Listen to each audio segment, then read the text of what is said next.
Patuloy ang pagbagsak ng presyo ng palay sa probinsya ng Nueva Ecija, na kilala bilang Rice Gunnery of the Philippines sa kasalukuyan. Bumababa na sa 14 pesos hanggang 16 pesos kada kilo ang presyo ng palay sa mga trading post at private rice millers.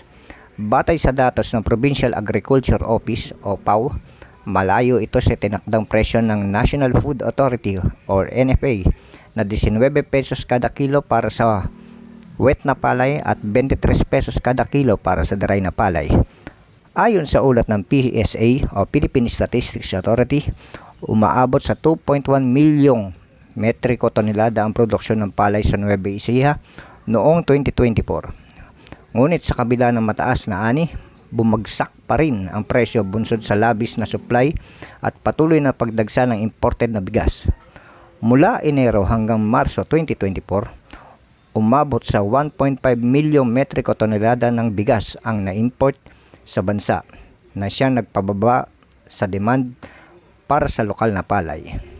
Si Mang Tony, isang magsasaka mula sa Gimba, ay nagreklamo na halos lugi na.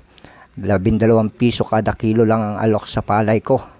Noong nakaraang linggo, gumastos ako ng 60,000 sa isang hektarya pero ang kita kulang pa sa pambayad ng utang ko sa abono at pestisidyo, aniya. Ayon naman kay Nueva Ecija Governor Aurelio Umali, nagsasagawa na sila ng mga hakbang para matulungan ang mga magsasaka. Nakikipag-ugnayan tayo sa NFA upang palakasin ang kanilang pagbili ng palay sa mataas na presyo.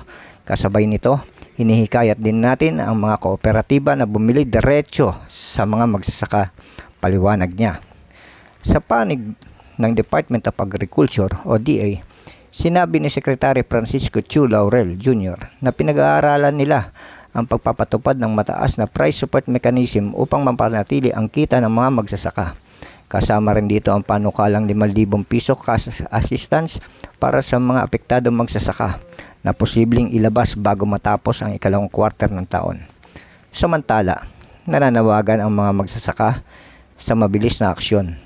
Kung hindi ito masusolusyonan, maraming magsasaka ang titigil na sa pagsasaka, sabi ni Aling Norma, na 30 taon nang nagtatanim ng palay sa bayan ng Ligab.